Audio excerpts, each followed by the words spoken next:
भाई हम पढ़ते हैं कि लिंकन जी के पास किताब खरीदने का पैसा नहीं है। वैसे दिमाग जिसको समझ में आ गया, माइंड, उसको बाकी कुछ समझने की जरूरत ही नहीं है। बस तुमको ये जीवन में पता चल जाए कि करना क्या है और सोचना क्या है। बैठ के पढ़ाई में आलस हो रहा है ना, खड़ा होकर पढ़ो।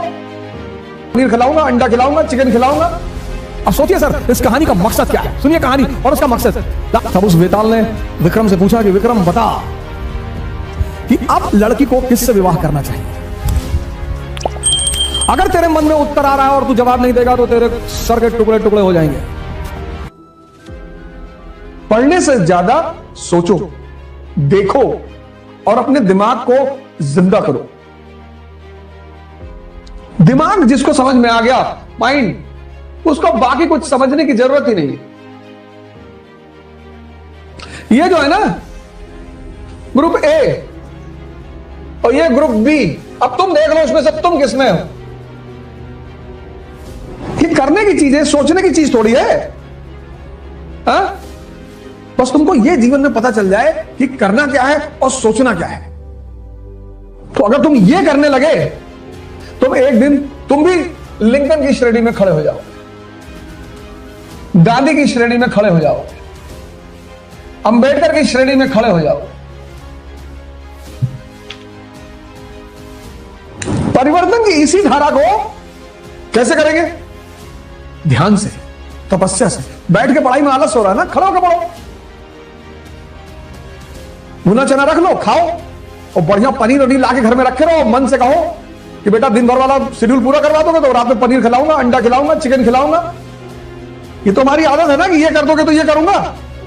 इसको पहले मत खिलाओ, यही तपस्या है। ये जो हमारे संत लोगों को तुम देखते हो ना, ठंडक में बैठे हैं बाहर, गर्मी में बाहर बैठे हैं, कांटे पे लेटे, ये मन को कष्ट दे रहे हैं, क्योंकि कष्ट में इसे भगवान याद आता है। तुमको लगता हो कि ये पागल है? पागल नहीं है ये। अस्पताल में, हॉस्पिटल में कोई आदमी तुम्हें मिलेगा सेक्स की बात करते हुए? सब राम राम राम राम राम राम राम। तो ये जो कष्ट देकर मन को साधने का काम है, वही तपस्या है। वो करनी पड़ेगी, उससे कोई बचा ही नहीं सकता। कोई कोचिंग, कोई मास्टर, कोई टीचर, कोई ताबीर, सवाल ही नहीं उठता।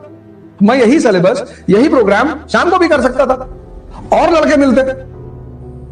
कई लोगों ने हमसे कहा रिकॉर्डेड वीडियो दे दो, हमने कहा वो भी पहला चैप्टर यूट्यूब पे जा रहा है, उसके बाद नहीं जाएगा। एक आध और कोई चला जाए, समाज सुधार आंदोलन वाला चैप्टर है, वो जा सकता है। क्योंकि आधा से ज्यादा लोग तो रिकॉर्ड करके रील बनाने के चक्कर में। बनाओ, तुम्हारा अच्छी बात है। ये डायग्राम तुम बना लो अपनी डायरी पे। लेकिन हमारी जो शिक्षा पद्धति थी, कहानी। विक्रमादित्य जाते हैं बरगद के पेड़ पर, एक लाश को उतारते हैं, अपने कंधे पे रखते हैं, तो लाश उन्हें कहानी सुनाना शुरू करती है। अब सोचिए सर, इस कहानी का मकसद क्या है? सुनिए कहानी और उसका मकसद। लाश उन्हें कहानी सुनाना शुरू करती है कि एक आचार्य थे, उनकी बड़ी खूबसूरत सी बेटी थी। आचार्य के 3 शिष्य थे। अब देखिए क्या तरीका था पढ़ाने का। लाश ने विक्रमादित्य को कहानी सुनानी शुरू की कि एक गांव में एक आचार्य जी रहते थे, उनकी बड़ी खूबसूरत बेटी थी और उनके 3 शिष्य थे, और तीनों उस लड़की को बहुत प्यार करते थे और तीनों बड़े योग्य थे। आचार्य जी को भी लगता था कि यार योग्य तो तीनों हैं, लड़की को भी लगता था कि योग्य तो तीनों हैं, तो शादी किससे करूं? बाप और बेटी दोनों बड़े कंफ्यूज थे कि विवाह किससे किया जाए। और जब लड़की यह सुनिश्चित नहीं कर पाई कि विवाह किससे किया जाए, तो एक दिन लड़की ने आत्महत्या कर लिया। अब जब लड़की ने आत्महत्या कर लिया, तीनों बड़े निराश हुए, गए, श्रद्धा संस्कार किया। तो एक शिष्य तो तुरंत सन्यासी बन गया, वहीं धूनी लगा ली उसने उसकी कब्र के पास कि बस अब जीवन में कुछ करना ही नहीं, जिसको मैं प्रेम करता था वो बचा ही नहीं, तो अब जीवन में कोई सार नहीं, अब सिर्फ तपस्या करनी है और तपस्या करके ही जीवन को त्याग देना है। दूसरा फकीर बन गया, घूमने लगा देश विदेश में। उसे पता था कि हिंदुस्तान में कुछ संत हैं जो फिर से जीवित करने का मंत्र जानते हैं। लगा वो उन संतों को खोजने जो फिर से जीवित करने का मंत्र जानते थे। तीसरा जो उसमें था, वो डेली जाता था, उस मृत शरीर पे मसाला लेप लगाता था, साफ करता था, फिर उसे वहीं रख देता था। अब ये सिलसिला कुछ वर्षों तक चला, 2-4 वर्षों तक चला। तो वो जो घूम रहा था चारों तरफ, फकीर बन गया था, मंत्र की तलाश कर रहा था, पुनर्जीवन देने के मंत्र का जो तलाश कर रहा था, उसे एक दिन कुछ महात्मा लोग मिल गए, वो उस मंत्र को जानते थे। उसने उनकी सेवा की, उन्होंने उसे वो मंत्र सिखा दिया। जैसे ही उसने मंत्र सीखा और भगा वापस गांव की तरफ, और वापस आकर उसने उस युवती को फिर से जिंदा कर दिया। जब उसने फिर से जिंदा कर दिया, तीनों दावेदार फिर खड़े हो गए और अब तो युवती और सुंदर हो गई।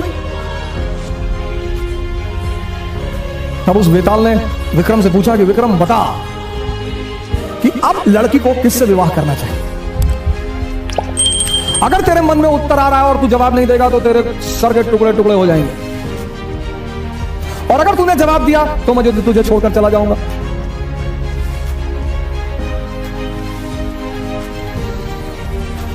वेताल ने कहा कि अगर तेरे मन में जवाब आ रहे हैं, और ये नेचुरल प्रकृति है, हमारे सामने जब भी कोई परिस्थिति होती है एक सवाल एक जवाब मन में आता है कि ये कर ले यार, नेचुरल प्रकृति है, नेचुरल जवाब आना ही है। तो विक्रम वेताल ने कहा कि देख विक्रम, अगर तेरे मन में जवाब आ रहा है और तूने मुझे नहीं दिया तो तेरे सर के टुकड़े टुकड़े हो जाएंगे, और अगर दे दिया तो मैं चला जाऊंगा। योग्य आदमी भाई, योग्य हो अयोग्य हो, मन में परिस्थिति में अगर परिस्थिति बन रही है तो जवाब आएगा। तो विक्रमादित्य ने जवाब देना शुरू किया। कहा जो मंत्र सीख कर आया और जिसने पुनः जीवन दिया वो पिता तुल्य है। जीवन देना का काम किसका है? पिता का। क्या दर्शन है सर, जीवन देने का काम किसका है? पिता का।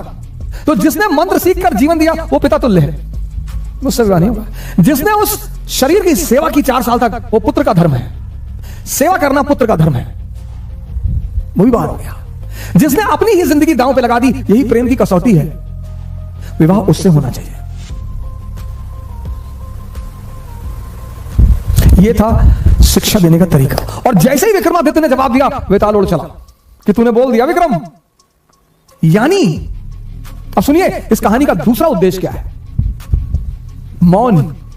परम की जो प्राप्ति होगी वो मौन में होगी, साइलेंस में होगी। इसीलिए हिंदुस्तान में एक वर्ड है मुनि। मुनि मतलब जो मौन हो गया।